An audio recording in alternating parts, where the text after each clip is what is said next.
Hello, I am Luke O'Donnell and I am talking to you from Westival, which is an arts festival in Westport, County Mayo. Today I want to tell you about a speaking engagement we have with Elaine Feeney and Daisy Johnson, which has been hosted by Marie-Louise Muir. We are very grateful to the Belfast International Arts Festival for collaborating with us, and we are delighted to have Elaine and Daisy in conversation with Marie-Louise regarding their lives and their work. For further details about the rest of our Westival programme, check out our website and also the website of the Belfast International Arts Festival.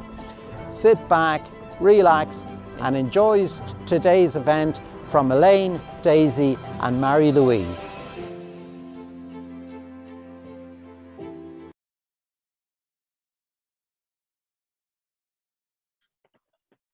Hello and welcome to the Belfast International Arts Festival 2020, online and undaunted by the extraordinary times we find ourselves in. This session is also being jointly broadcast by Westival, Westport's Music and Arts Festival. I'm Marie-Louise Muir, an arts broadcaster for the BBC based in Belfast and a champion for the cultural sector, especially now as we face uncomfortable truths about not just future-proofing creativity, but sustaining it now as a vital part of our world. This online festival joins many around the globe, carefully curating the work of our artists, our writers, our performers, and using the virtual world to shine a light on it. Literature, books, poetry, prose, drama have never been more necessary and nourishing. And I am excited to be joined by two novelists whose work has provided an escape portal for me from news, COVID-19, press conferences, news briefings, and general confusion over eating out, going to the pub, but I still can't visit my mum in her house. Elaine Feeney's As You Were, this is it, is a glorious, riotous roller coaster ride of one woman's journey of letting go, not just of her life, but of her childhood traumas, the deep-seated grief of an abusive father and an imprisoned mother, a running away into one-night stands, drink and work, to the gradual recognition of what she has. It is a book that fizzes with people's messy lives, the fellow patients in the hospital ward, the Australian nurse, the Polish porter. The language is both angry and tender and never asks you to even like the central character, Sinead. It is raw, loud, fusing texts and emojis with a McGahern-esque depth of emotion that left me breathless. Daisy Johnson's novel Sisters haunts me. I finished it several days ago and it has lingered. Its characters have taken up residence in my mind. The Gothic thriller is both a dream and a nightmare. The sisters, July and September, are bonded with a ferocious, suffocating love. Their mother Sheila is both present and absent, haunted by her own demons. The house on the North York moors is a brooding, sinister presence. Daisy's language is taut, tense, the words breathed out in a last gasp of oxygen. The sisters explode feral-like within the confines of this old house. Her writing reminds me of the troubled, uncomfortable adolescent coming of age of Stephen King's Carrie and the linguistic bloodletting of a teenager's diary. Welcome, both of you. Thank you. I need to show your book as well. So, two books that have occupied my mind for the last couple of days. Before we chat about them, we didn't flip a coin to find out who was going to read first, but I think I'll go with Daisy first, and you can frighten the life out of us by reading from your Gothic thriller. Introduce us to July and September, please. Great. So nice to be here. I'm going to read just from the beginning. My sister is a black hole. My sister is a tornado. My sister is the end of the line. My sister is the locked door. My sister is a shot in the dark. My sister is waiting for me. My sister is a falling tree. My sister is a bricked up window. My sister is a wishbone. My sister is the night train. My sister is the last packet of crisps. My sister is a long lion. My sister is a forest on fire. My sister is a sinking ship. My sister is the last house on the street. A house. Slices of it through the hedge, across the fields. Dirty white, windows sunk into the brick. Hand in hand in the back seat, the arrow of light from the sunroof. Two of us, shoulder to shoulder, sharing air. A long way to come, up the bone of the country, skimming the Birmingham Ring Road, past Nottingham, Sheffield and Leeds, breaching the Pennines. This the year we are haunted. What? This the year as any other in which we are friendless, necessary only to ourselves. This the year we waited in the rain by the old tennis court for them to arrive. Sounds on the radio. Higher temperatures are coming from the south. Police in Whitby. The shush, shush, shush of mum's hands on the wheel. Our thoughts like swallows. Front of the car rising and falling like a bow. There is sea out there somewhere, pulling the duvet over our heads. This the year something else is the terror.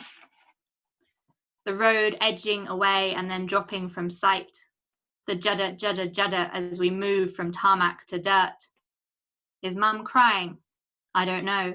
Should we ask? No answer to that, and anyway, the house is there now. And no time to go back, or try again, or do things over. This the year we are houses, lights on in every window, doors that won't quite shut. When one of us speaks, we both feel the words moving on our tongues. When one of us eats, we both feel the food slipping down our gullets. It would have surprised neither of us to have found, slit open, that we shared organs, that one's lungs breathe for the both, that a single heart beat a doubling, feverish pulse. Thank you so much, Daisy Johnson, reading from Sisters. But you can take a little pause now, and we'll hear from Elaine Feeney. Elaine, you're going to read from As You Were. What part are you going to dive into? Hi guys, thanks Marie-Louise. I'm going to read actually a little bit on in the novel where it's obviously set in a hospital ward and there's sort of a Greek chorus style idea to it. And I'm going to read where this story is relayed about a woman called Anne Hegarty who ends up having to be driven to the Chew Mother and Baby Home. And so I'll just pick it up there. They say Anne Hegarty didn't stay long in Clifton after returning from America. A motor car was called for her, and she was brought back into Galway, past the stone bridge at Utherard, thatched cottages and red doors, half doors. They stopped at the Anglers Rest Hotel, where the stubbly chauffeur, who had been quiet the entire journey from Clifton with the pregnant girl in the back seat, took her into the bar of the hotel for some Guinness. And after he settled her into the snug, the lady of the house brought a large glass jug with 2 tulip glasses, and he poured. Anne was given a half pint, for he insisted iron was good for the baby as he stroked her thigh, and sure he could do no more damage, he whispered. And he brought another large jug for himself before they left in broad daylight. Anne was sickened from the Guinness pooling and churning in her belly, so she sat, faint, on the white garden seat outside the front of the hotel. And 2 young boys came over, offering her a basket of fish they had just caught. 5 silver bodies lay on straw in the wicker, fat and blue around the centre, dead and resting in the afternoon sun. 5 fresh jelly eyes bulging, staring back at the young woman. They went on to Tuam, and the chauffeur drove on through the town and stopped his motor car abruptly out on the Athenry road, a little way past the railway bridge, where trains brought sugar beet up and down the line, and he told her she was on her own. If she wasn't up for anything, then why would he shame his car and drive her to the gate of the home? And abandoning her on the side of the road, he gave her scant directions to find her way back the route he'd just driven out, up and into the right, he said. It was dusk when Anne Hegarty made her own way to the Bon Secours mother and baby home. Good help to those in need, Bon Secours. And it is said that sometime after the birth of a little boy with beautiful skin, Patrick James Hegarty, Anne was eventually flung in through the doors of the Magdalen Laundry at Foster Street in the city, driven back by the same chauffeur. And though rumour has it that she woefully protested, she'd serve out her time for the sin of sex, for no one would pay or could pay the £100 bounty or release fee demanded by the church for her keep while in confinement. £100 to release her back to a life of hanging her head down or leaving for England if she could raise the fare and never return.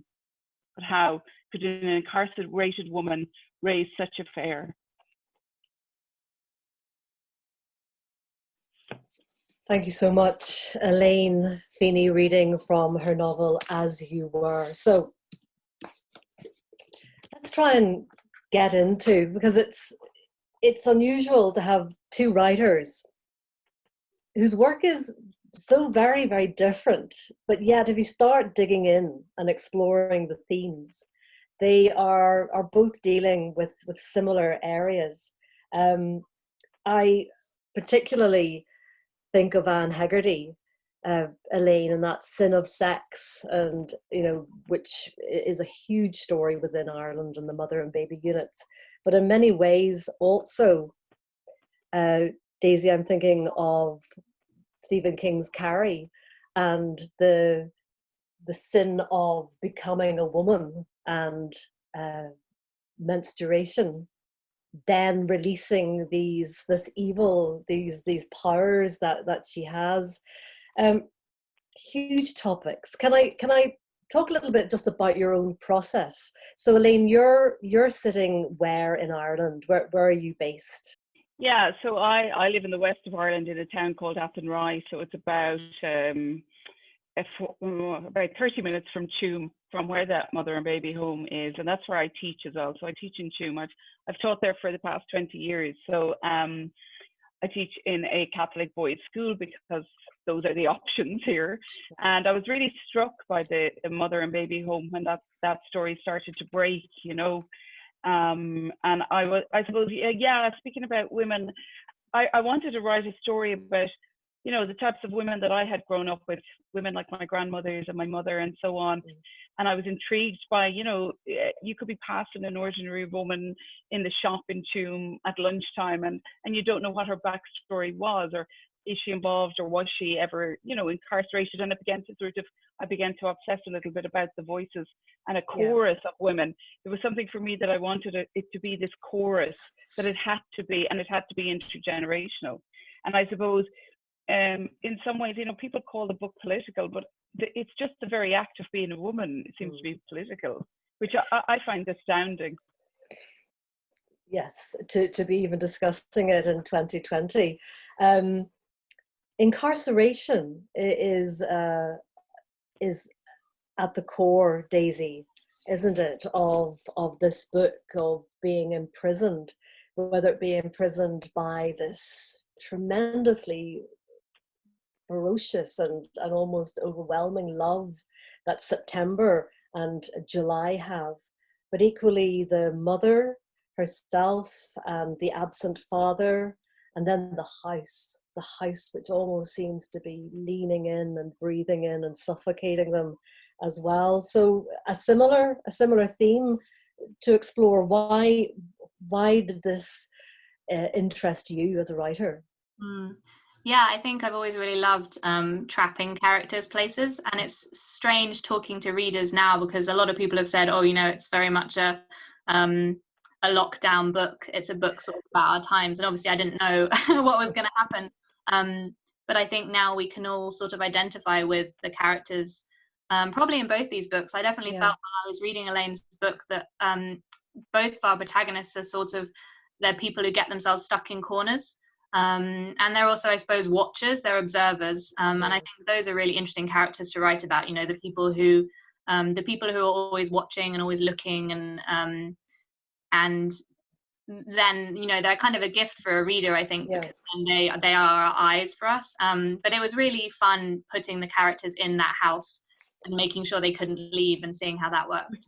And also, Elaine, hidden secrets, you know, that are at the heart of both books. I mean, I don't want to give away any of it because in a way there are reveals that happen consistently throughout, and then particularly, Daisy, with yours, there's the very unexpected ending, but there is that sense, isn't there, of women, Elaine, trapped, and I was blown away by both books, and as I said, you know, both feel like the characters are surrounding me, but there's one character, Sinead, within your book, Elaine, who acts as the I'm thinking of a musical term, that she's the pivot, and everything else circles around her, and these extraordinary characters that yours is much more populated than Daisy's. So Anne Hegarty's story in the Tuam, Mother and Baby, is just part of a huge fabric of life. Why so many characters? Because each one, you know, could have been a novel in itself. Because maybe I just went completely mad, I think. And actually, Daisy, you yeah, exactly. I think somebody said they're like precinct novels. It's a very American term, I think, for setting a novel in a space. So I was really interested in how Daisy did that too, thinking of the house, and then I did it with the hospital. Yeah. But of course, I made it really difficult for myself, and I threw in like a plethora of 30 or so characters. Yeah. I think in the house situation with July and September is easier, you know, the sisters and the mum, and then, you know, you're in a hospital, you're like, how much democracy do I need to give, you know, the porter and so on in this story? But they were larger than life, and you're right, secrets are at the core of it. And I think we hold secrets. I think that's okay, you know, it's an okay thing to do sometimes, but my novel completely does pivot on a secret. Sinead conceals her terminal illness, which isn't given away a secret because it's said on the first page from her husband, Alex. And I think some readers have had a visceral reaction to whether or not she has the right to hold that secret and keep it herself. Yeah, that's a really interesting point, because there are other characters within the hospital ward that you know, would have a much different view of marriage. There's an older woman, Margaret, and her husband is absent for other reasons than Daisy's, your father character. But she's much more, you know, you need to tell the man, you need to let him know. And while Sinead isn't a very likable character in many ways, you know, you have to give it to her. I mean, there's like a begrudging admiration from anybody reading and getting to the end. You just think, well, she did do it on her own terms. Yeah. Interestingly, July doesn't have that freedom, does she, Daisy, to be able to do things on her own terms, external to her sister September. Describe September, because she is an incredible character, a kind of a whirligig of a girl, isn't she? Yeah, so it's really a book about, and it wasn't always about this, but it became about a very problematic relationship, and about, I think, July realizing that her sister September is not the person that she thinks she is, and that their love is actually not necessarily a very healthy love. But I really enjoy writing both those characters, because I think, yeah, as with Sinead, they're not necessarily particularly likable, and I think that's something that more and more, especially women, are trying to do with women characters, is write these characters that, even though we don't necessarily like them when we're reading them, and I was so frustrated with Elaine's character through a lot of the book. But that's a really enjoyable thing, I think, to have with a, where you're frustrated or you're angry with them, but then by the end I think you do understand them, and I think that's what I wanted to do with Sisters was, you don't have to make women characters likable, I think. Yeah, that's a really interesting thing, isn't it? That we in some way feel that we have to write a character that people will like. particularly writing in the first person narrative, you know, it's fine to write the villain of the piece. That's a very clear assignment. But that ambivalence, which is at the core of both your works. Did you find, Elaine, that you were writing Sinead, or she was appearing to you fully formed, and you thought, I don't know whether I actually like you very much? I'm just really surprised people don't like her. I think she's fab. So I'm like, what? My sister was the first person to go, she's driving me bonkers. And I said, why? And she said, well, she's keeping this secret from Alex, and he's lovely. And I was like, is he? Is he? You know, yeah. is he? But you see, is he? You know what I mean? And even with July and September, I liked them.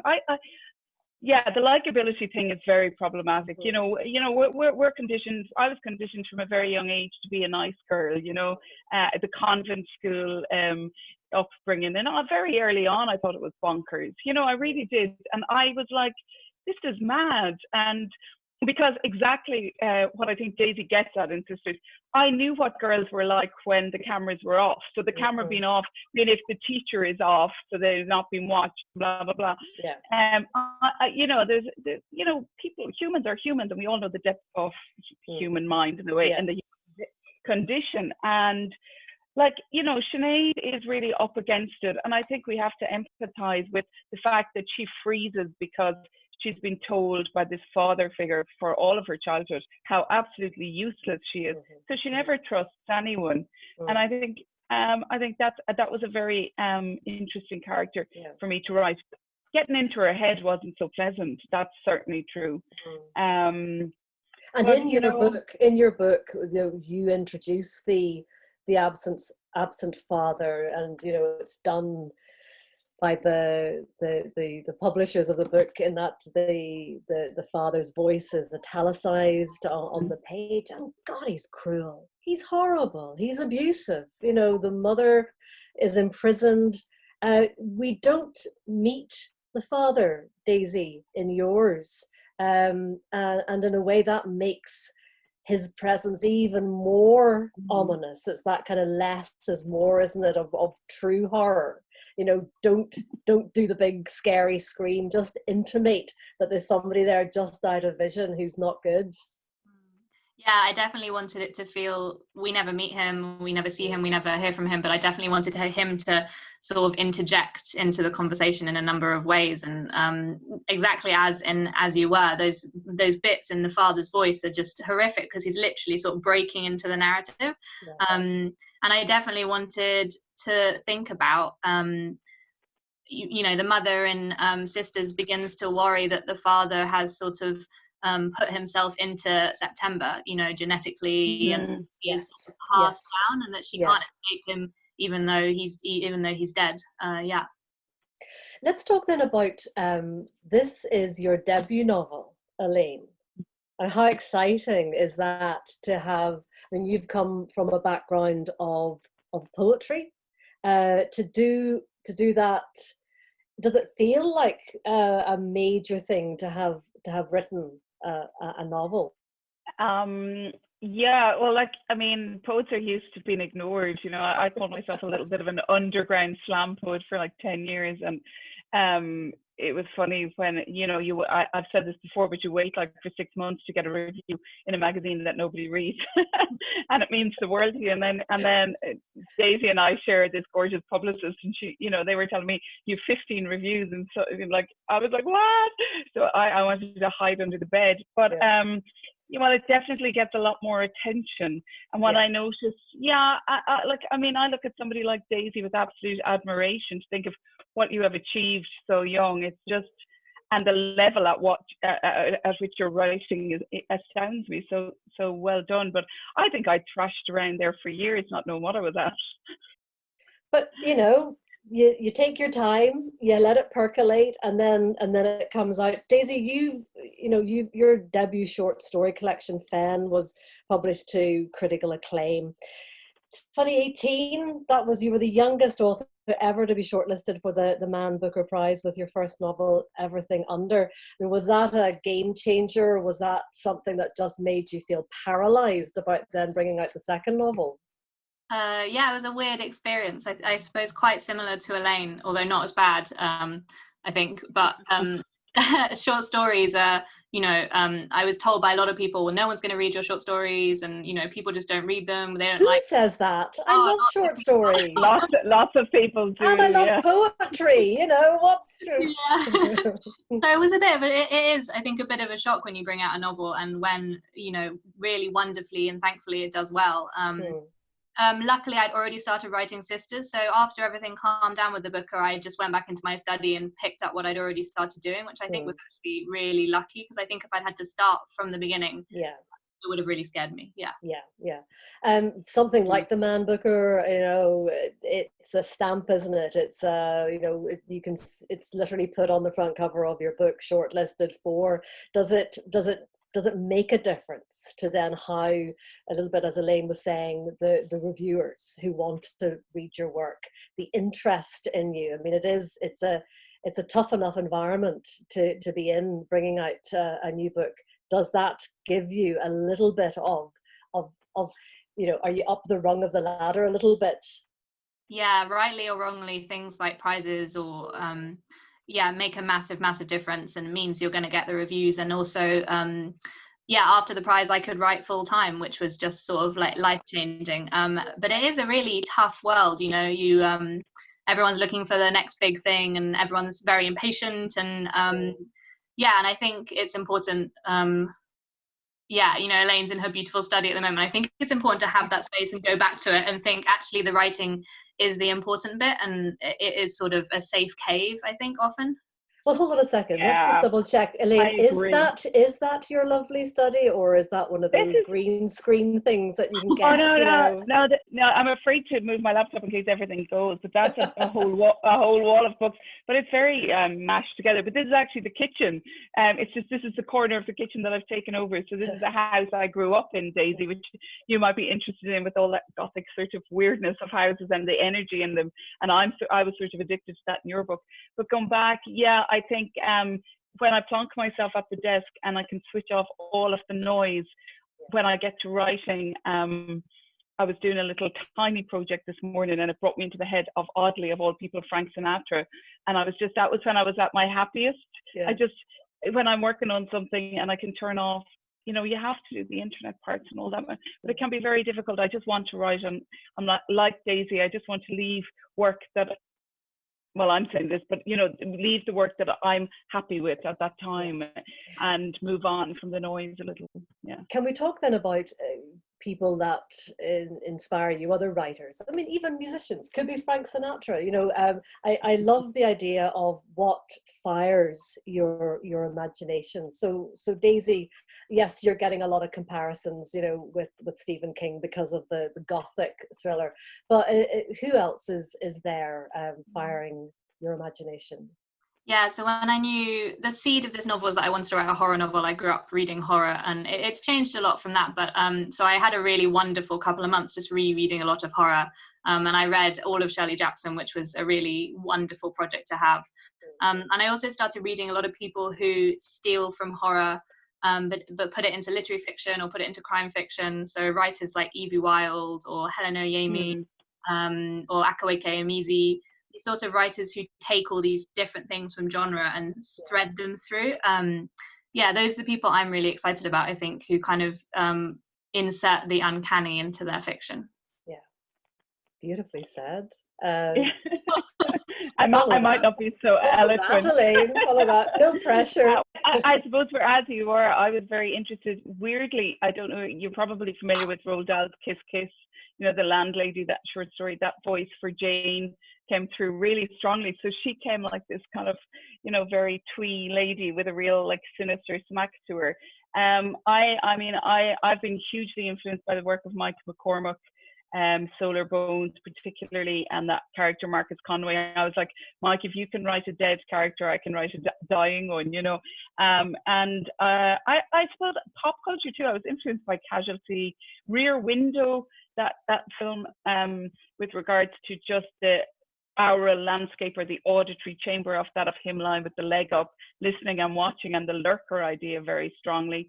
Of course, I'd have to give a big shout out to Lisa McInerney and the Glorious Heresies for just I suppose, given me the bravery to write the vernacular and the dialect and go a bit mad in the way that I did, you know. Yeah. And Yeah. that does require, you know, even though when you read it and you think it's so natural, but there's a confidence needed as well that you can do this. I also, Yeah. the fact that, you know, you're female, and there's, you know, people will say, you know, about women writers, and do you feel that you're having to bang a drum for the younger female voice? I'm not just talking about Ireland or the UK, but do you feel that you're having to put down a collective experience that has previously not been heard, Daisy? I think I really, at the moment, want to write about women and want to write about women's experiences, or, you know, want to write about people between genders, and so I don't feel put upon. I feel excited about it, and I always say one day I will write about a man. But Okay. I promise. But I'm so excited. Why? I'm just so excited about writing about what it means to be a woman, and, you know, what it means to have those experiences, and I think it's a really exciting, fertile ground to be existing in. What about you, Elaine? Is it something that you feel compelled to do, or is it just that's your voice, that's your narrative? I think so. I think with this novel, it took me years to write it because I wanted it to be big and noisy, and particularly have intergenerational characters. So because I was kind of, you know, a virgin novelist, that was quite difficult because planning and plotting wasn't my strength. You know, I'm very impulsive, and, you know, poetry is quicker for me. So, so I was able to take my time because I didn't have the pressure of having another book out, and, you know, I was working away teaching. I did want, something that was west of Ireland that reflected the world I knew, and particularly the women in all their glory and in all their trauma and in all their, you know, the human condition of it. But I'm also not that young, so I don't really feel the youth pressure. So, you know, I'm nearly at the middle age. We'll gloss over that. Never, you don't look it. You don't look it. Can we talk then about the odd circumstances of COVID? The fact that we're talking like this, the fact that in many ways a writer's life is a fairly solitary life. So when you say to people, you know, how did you get through lockdown? Was it a difficult and strange place to navigate? Daisy, for you, I mean, what is your life like where you're living near Oxford, aren't you? Yeah, in Oxford. It's a very strange time to have a book out, I think. And I think, as we've both been saying, writers love that quiet space, but it is also really nice to meet readers and, you know, to see that second life that a book has, where, you know, people come up to you and say things about the book that you never even considered. And a lot of that is missing at the moment. But at the same time, I'm better, I suppose, than a lot of people at being on my own, and sort of, you know, just doing that all day. It's a weird time. I would like it to be over, I think, probably. Yeah, I think we all feel that. I personally feel that that books, poetry, prose, even rereading plays is so important now. I think that the overload of information coming at you and changing on a daily basis is frightening. And you know, we've done the banana bread and we've done the sourdough. It kind of feels that, you know, it's not going to be as fun, you know, in the second round of lockdown, is it, Elaine? I'm just laughing at the sourdough. I turned on Jazz FM in the kitchen just an hour earlier, and I said to my husband, I like to listen to this when I bake a cake. And he just goes, when have you ever baked a cake? And I said, yeah, that's true. But anyway, so for the early part of like Daisy, actually, I grew up with brothers, and my sister came later. She's much younger than I am. So I was used to being on my own, rural Ireland. We grew up on a small farm. So I talk to animals. So I'm actually fine about being on my own, and I like it. So that part of the practicality of that suits my personality. But with regards to the worry and, you know, you're sending your kids out to school and I get really concerned about them. And, you know, my boy started in first year, he's 13 and he's wearing a mask for 6 hours. And he said it's hard to get to know new people. But also I have to kind of keep myself isolated because of health issues. So it's just all a lot, isn't it? You know, but I agree, we're sick of the banana bread. I just hope people can maybe quiet their minds to read for the winter, you know, that because I found at the start of it, I couldn't read anything except scrolling my way to eternity and infinity on my phone. And I don't like that because that doesn't make me feel happy. No, it doesn't. It makes you feel anxious and upset and disorientated as well. It's probably too early to think or consider a COVID novel, or what that could be. They are such strange times, but is there anything, Daisy, that's happening at the moment that's making you think about your next work? Is there anything that you're working on and you return to and think, I think that has legs?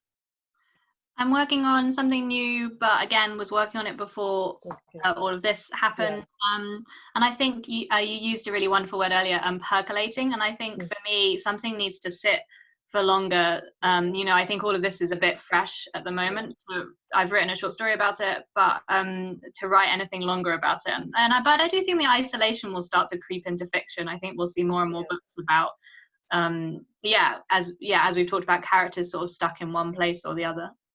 What's the short story about? How much can you tell us? Yeah, so it's on my agency sent out a call to all of their authors to write a short story about COVID. So there's some really brilliant ones on there. Mark Haddon wrote one. I think Max Porter wrote one on Aitken Alexander's website.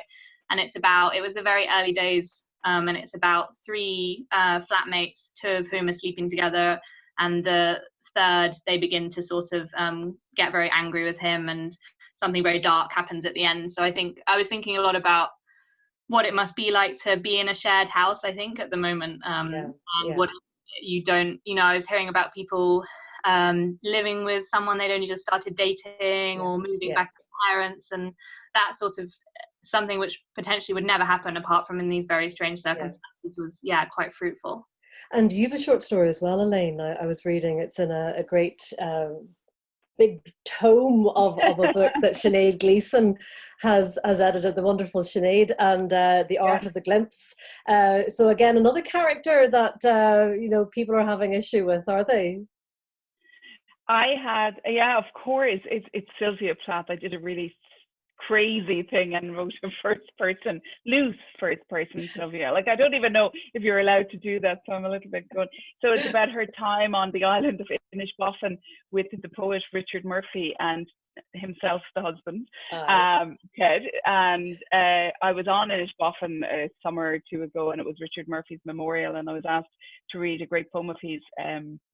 And I was just so intrigued by the story that something had supposed to have happened under a table with a kick or footsie or something. So I really wanted to. I read literally everything I could find about it, and I got really engrossed in that for a few weeks. And it was originally published in a Galway Stories anthology, and Sinead saw it there and asked for it for The Art of the Glimpse. So I mean, there's a stellar lineup in that book. I feel a little bit like an imposter. Don't never say that. Never say that. Just always say, I'm very glad to be included. Very glad to be included. And what's next for you, Elaine? I mean,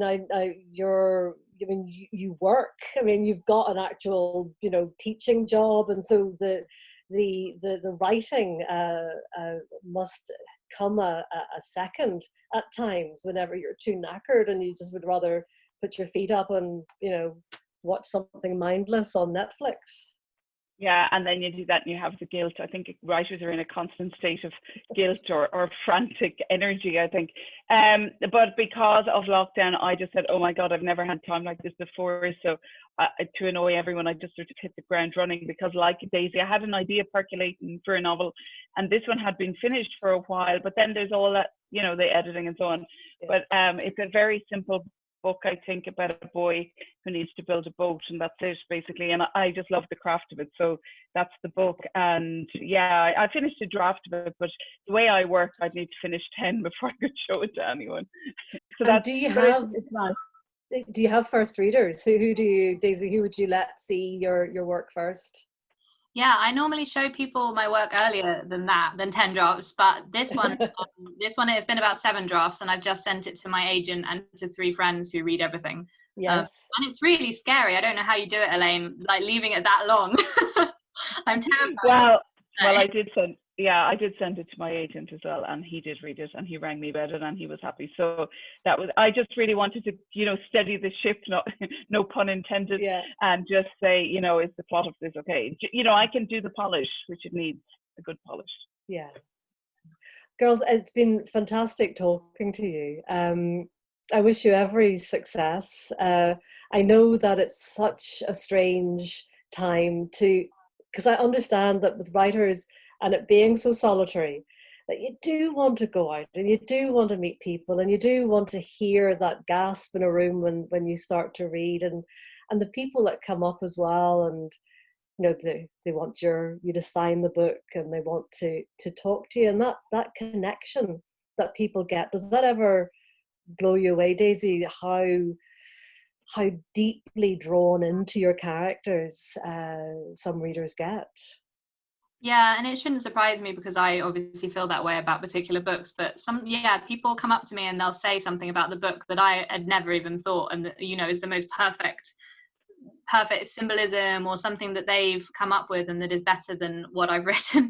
And I really believe that the book belongs to the readers once you finished it and sent it off. So it's such a privilege. It does sort of make you a bit tingly when someone has that moment with something that you've sort of slaved over for years and years. Yeah. And Elaine, for you, are you getting any chance to get that kind of feedback? Well, I did an event up recently that it was an outdoorsy kind of an event with Mike McCormack, and it was really, really nice. It had to be my first event, but I don't see many of those on the horizon. I agree with Daisy. It's really nice to hear readers and get feedback, and of course, like the little after glasses of wine when I get away from my children, it's an excuse because it's work. I'm like, I have to go away for a night. So you sound like Sinead, your lead character. Oh, there's no comparison. We're not similar at all. Stop it. I also love the fact that Seamus Heaney's poetry collection got its way into your book as well. That was a big thumbs up. You can't discuss Irish poetry without a nod to the big man, and John McGahern as well, another incredible towering figure in Irish literature. Huge influences, Thank you so much, both of you. Continued success. As You Were by Elaine Feeney is published by Harvill Secker, and Sisters by Daisy Johnson is published by Jonathan Cape. Continued success and keep yourselves safe. Thank you. Thank you so much. Thank you.